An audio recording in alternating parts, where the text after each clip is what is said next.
Yeah, my name is Faron Anslow. I'm a climatologist with the Pacific Climate Impacts Consortium.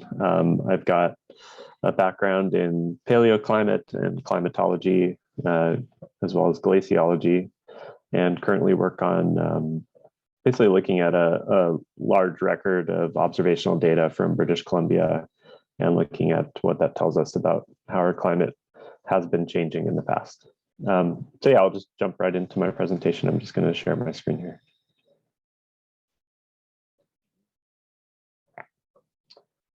I think you can see a native land acknowledgement in the background. I work out of University of Victoria, but I'm currently in Olympia, traveling home after a weekend down in Oregon, where I'm from. So yeah, I'm on the southern Puget Sound. So those are the lands of the Squaxin and the Nisqually tribes. So I'd just like to acknowledge my presence on their ancestral lands.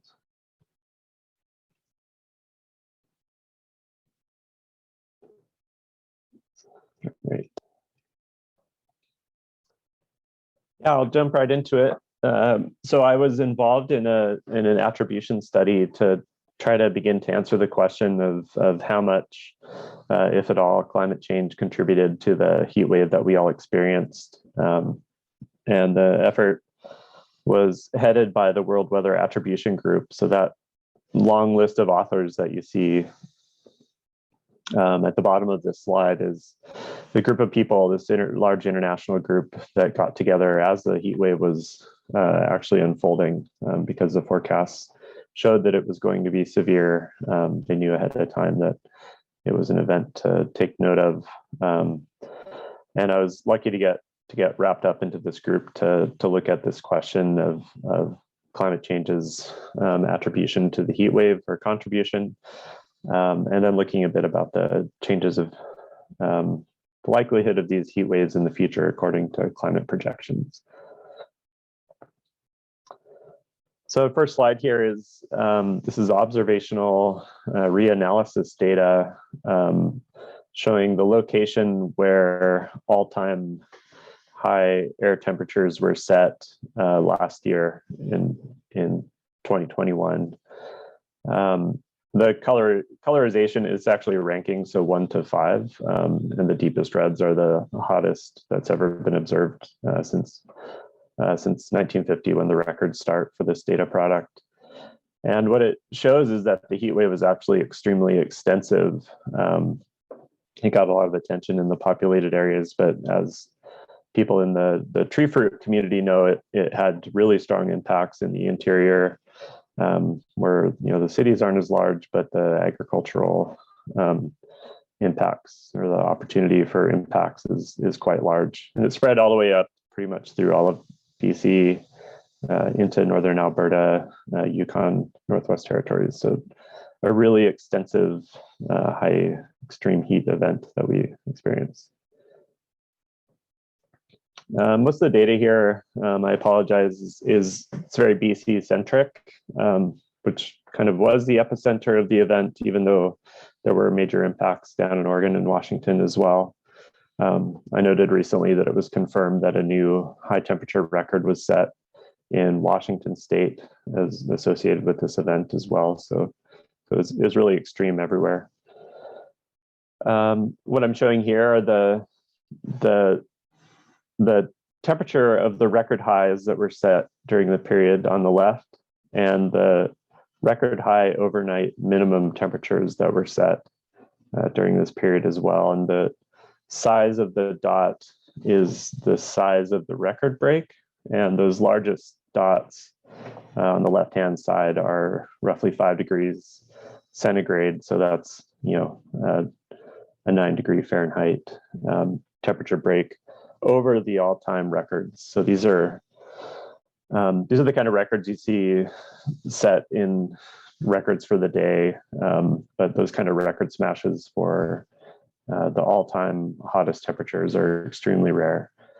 I highlight the warm minimum temperatures because those are also really important for agriculture, but also for human health. Living things need that opportunity at night to be able to recover a little bit from the high temperatures of the day. And with the high temperatures that we saw, those record highs, that opportunity wasn't available. So the cumulative impacts of the event were quite large. Interestingly, so this is a map of stream flow anomalies in British Columbia right around the time of the event. So the blue colors are higher than normal stream flows, and the red colors are lower than normal stream flows. And what this is telling us is that, even though it was extremely hot, the discharge from the rivers in British Columbia was much higher than it normally would be. And this is largely due to snow and glacier melt happening. I'm sure a similar picture could be told down in the Cascade Crest down in Washington and Oregon, although it was a bit lower, snowier, and the glacier resources there are a bit smaller. So the interesting thing here is during the event, there was a lot of water running. And I don't have the data here, but all the stream flow records I've looked at show that, within weeks of the event happening, stream flows are down to much lower than normal conditions, or even record low conditions by the middle part of the summer. So we had this kind of huge transient pulse of water where there was too much of it available for a while, and then there was not enough. And that's kind of a story of climate change and water resources. So the heat also kicked off a long summer of very hot conditions, led to record-breaking wildfires throughout BC, and very hot temperatures all across the western part of North America. So what I'm showing here are the rankings of the seasonal averages, and showing that for Tmax, I think I have Tmax on the left or on the right. Sorry, I've got a toolbar in the way. Anyway, the Tmaxs were all-time high all the way across southern BC, and Tmins were very high as well. So not only was it a hot event, but it was a kickoff to a really extreme summer throughout the region. And same deal for precipitation throughout the summer season. Here, the larger numbers are the driest years. There's a 122-year record, so the very driest would be a ranking of 122. So not all-time dry, but really, far below normal, below the 30th percentile in terms of precipitation amounts throughout the rest of the summer.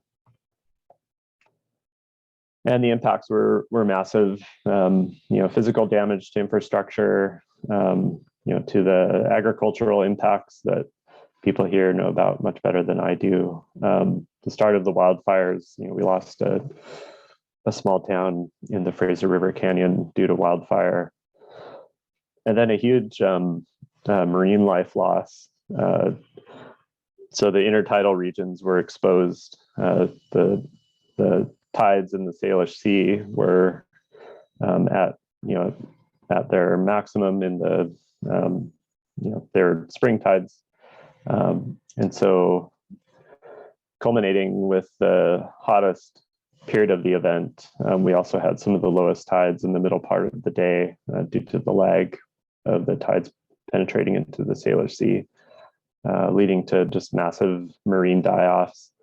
And all these things are still being assessed. Additionally, there was huge human impacts. BC alone, up to, or at least 750 deaths have been attributed to the heat event, just looking at excess death data. And I know the numbers in Oregon and Washington are up in the hundreds as well. Health impacts are disproportionate against lower income people. Severe losses to crops, livestock, and also worker productivity out in the fields also, but also people like me who are working from home in non-air conditioned houses when this happened. Huge spike in energy demand started a wildfire season that was unprecedented, and then rapid loss of glaciers and snow. So why did this happen? this is something we're still looking at a bit, but we're kind of centering on a few things here that, for one, it was like all heat events in this part of the world, the skies were very clear. This is happening during the summer solstice, and so the length of the day was as long as it gets. So there's lots of opportunity for sunlight and energy to dump onto the land surface. This satellite image shows North America kind of in the top center of the map as this window as we sat under that high pressure. And also a period of time when there hadn't been much wildfire. So the air quality was very good and very clear. So allowing a lot of energy to get down to the surface.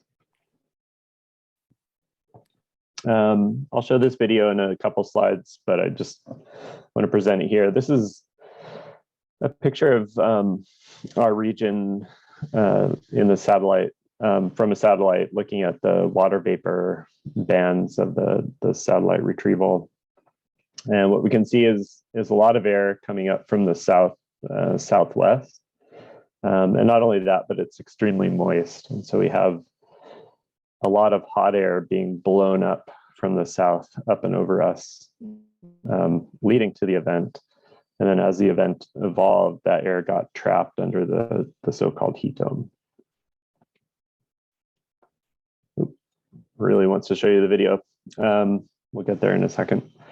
It was extremely dry, very dry in southern BC, and these anomalies extended south into Washington and Oregon. The drought was much more severe, or the early season drought was more severe to the south of BC. But really in the tree fruit growing areas of BC, it was exceptionally dry as well.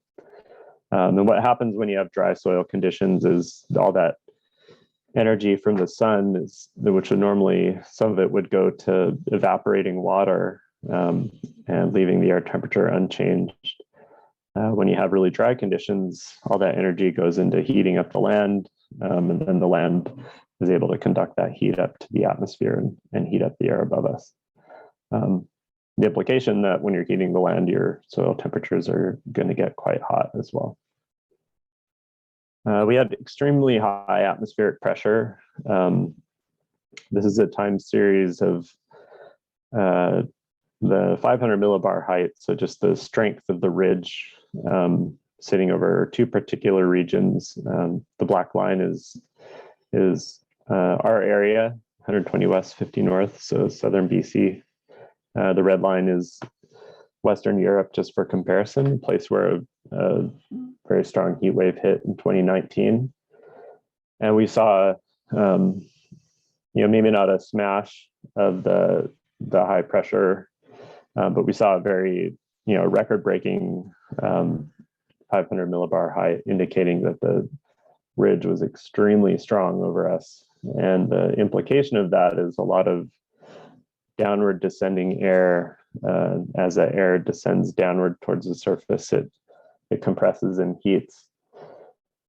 And we see this in the surface temperature data, that the most extreme temperatures, both in magnitude and record break, were at the lowest elevations. So I think the record that was set in Washington was close to the Columbia River in eastern Washington. So area that's closer to sea level.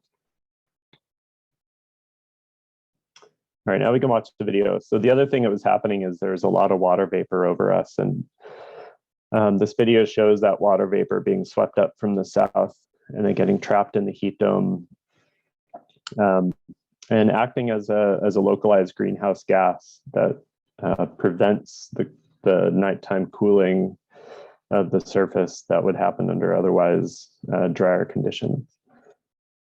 Hopefully this loads. You can kind of see the ridge building over us, and then this kind of toilet bowl effect of the heat dome, where that water vapor, those gray colors, just get trapped over top of us and just kind of swirl around and help trap some of that heat and prevent us from cooling off. All right, so let's get to the climate change contribution part. So the first thing we can do is look at observational records and use something called extreme value analysis to figure out what the return period of a given event is, and also how much more likely the event has been made by the amount of climate change that we've seen since the pre-industrial. This wasn't in our paper, but I grabbed a record for Lytton. This is the town that set a new all-time high temperature record for Canada of almost 50 degrees centigrade. That's 122 Fahrenheit. So the first thing we look at is just the time series of the hottest day of the year, and that's what I'm showing in the upper left here. And you can see it kind of varies around about 40 degrees. 1942 is a hot year at 44 and a half. And then we get to the event in 2021, and the plot just kind of tries to leap off the chart, breaks the record by 5 degrees. And doing the extreme value analysis, we see in the present climate, this is a 1 in 6,000 year event. We really had to massage the analysis to get that number that low. This kind of analysis was actually kind of broken by the occurrence of this event. We see that given the amount of climate change that's happened for this particular area, the event was made 270 times more likely. And it was also 2 degrees warmer than it otherwise would have been in a roughly 1.2 degree cooler climate. So to do a full detection and attribution study, we have to ideally have 3 things. A look at the pre-industrial climate, so what the climate was before we started putting greenhouse gases into it. A look at how the climate has evolved from that pre-industrial climate to today. And then another look at how climate will evolve from today projected into the future.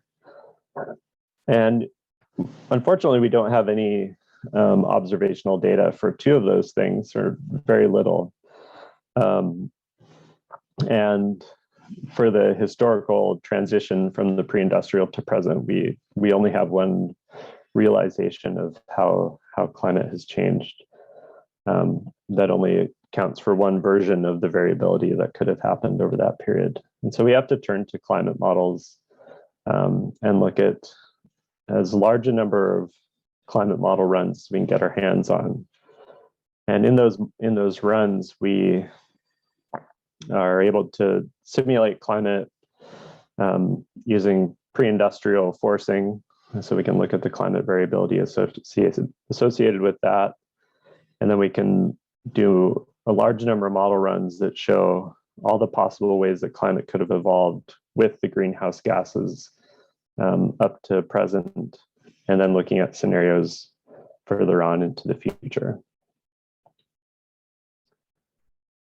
And with that data, we do a very similar analysis to what was done with the observational records, and cutting right to the chase, it tells us that since the pre-industrial, an event like this became 150 times more likely, and it became roughly 2 degrees warmer than a similarly rare event in the 1890s would have been. So much more likely and hotter in a way that's outpacing the amount of global climate change that we've seen, largely because this is a land surface event, and the land surface is heating up faster than the global average. However, we saw a record break of 5 degrees. So from this perspective, with only 2 degrees accounted for, there's still an additional 3 degrees to try to explain. And if we look further into the future, we pick a temperature threshold instead of a temporal threshold for the future, largely because it's quite likely that we're going to hit this 2 degree climate. So it's very useful to know what the conditions are going to be like at 2 degrees. But in a 2 degree world, so another 0.9, 0.8 degrees globally warmer than today, this event becomes a 1 in 10 to 1 in 5 year event. So very likely that something that was, today and previously an event that would be seen once in many, many generations of people. It's something that we're going to see multiple times in everybody's lifetime in the very near future. This event tells us that this is the result of an extremely rare set of circumstances. So again, in today's climate, this is a 1 in 1,000 year event, more or less. So if we're to repeat this, repeat last year 1,000 times, we can expect to see an event like this to happen only one time. So even today, this is still a quite rare event. And so it'd be very unlikely to happen again if not for climate change. But we all know that climate change is happening, and the statistics of today are becoming irrelevant very rapidly into the future. So we really have to calculate or accommodate how quickly the climate is changing when we think about how likely it is to get an event like this to happen again. That 2-degree threshold is very likely by the middle of this century, regardless of which emission scenario you pick. So even in the least aggressive emission scenario, most models hit that 2-degree threshold towards the latter part of the century. And then most of the kind of more realistic scenarios, unfortunately realistic, we start to hit that 2-degree global temperature threshold sometime in the 2050s or so on average. Change our thinking in that we have to look at how we assess the heat waves. So there's evidence that this kind of behavior of a large step change in the records that are set is actually characteristic of a rapidly changing climate and how we take into account variability on top of that changing climate. So it's not necessarily that there's a nonlinearity in the climate system, more that you have to characterize the statistics in a certain way to be able to visualize that these big step changes in heat waves are actually possible in a climate that's changing a degree every few decades globally. We really need to pay attention to the antecedent conditions that contribute to these heat waves. So we had a couple signs that we were potentially prone to a heat event like this. Most importantly, the very dry conditions leading up to it. And then another thing is, this event was extremely severe and had huge impacts. And it really left a gap between the heat events that we'd seen before and then this event, which was 5 degrees warmer centigrade. But in between there, that previous version of the heat wave and the current version of an extreme heat wave, there's still a ton of impact that could have happened if the temperatures were only a 3-degree record break. And furthermore, the magnitude is important, but the duration is also really important. And as these impacts accumulate over days, as those warm overnight temperatures persist, adding an additional day of heat, even if it's not nearly as hot or just similar to the previous records, it's going to have larger and larger impacts as time goes on. Thanks, Dr. Anslow. We're just getting a little short on time, but I wanted to ask a couple of the questions that have come in on the Q&A. Sounds good. I think you're definitely capturing people's attention in terms of what the potential future looks like. So one of the questions was about severity and whether you feel that these events may scale up in severity in the long term, or what that might look like. Yeah, the thing that worries me the most is that last point, that it was a fairly typical length heat event here, at least just looking at the heat wave itself. The ongoing summer is another question. So it's not impossible for the event to have stuck around for another day or two. And even if temperatures cooled off a little bit from the hottest temperatures, that severity would really compound. And this is really important for physiological, for living organisms like humans and plants in the agricultural sectors. Those impacts are cumulative. So I don't have data in front of me in terms of the kind of longer heat wave perspective. There is some projection data that shows that, right? I guess it's still not clear whether we can expect the duration of these kinds of events to change with climate change. But even if they don't, there's currently the possibility of a cooler but longer lasting heat wave that could be as bad or worse as this one. Great, thank you. And I'll just ask one more question. We have many really great questions coming in here. A quick one might be, how far back are your temperature records extending at this point? So our longest temperature records on the ground go back into the late 1800s in BC. So it's really looking at that 150 year or so period. And that's one of the reasons that we use climate model output, is it allows us to better characterize that early climate and give us more versions of the reality as the transition from the pre-industrial climate to the present day.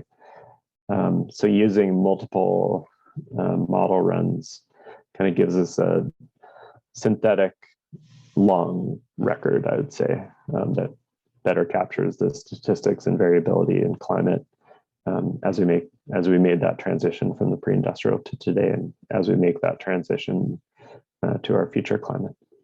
Great. Well, thank you very much. In the interest of time, I'm going to leave a couple of the questions in the Q&A, but hopefully if Dr. Anslow, if you've got a couple minutes, you might even type in a response to these, as I think there's some really interesting points there. So I'd be glad to do that. That would be great. And I'd really just love to thank you again on behalf of everyone for joining us today. I first heard your talk at the Agriculture Climate Network, and I think that the severity and also the impact of what potentially may come is something that has certainly made me much more aware of what the future holds. So I do appreciate you sharing your data with us today, and look forward to seeing your responses in the Q&A. So thank you very much for joining us. You're welcome. Thanks for having me. It's great to hear about these impacts on the ground too. So I enjoy it. Excellent. Thank you.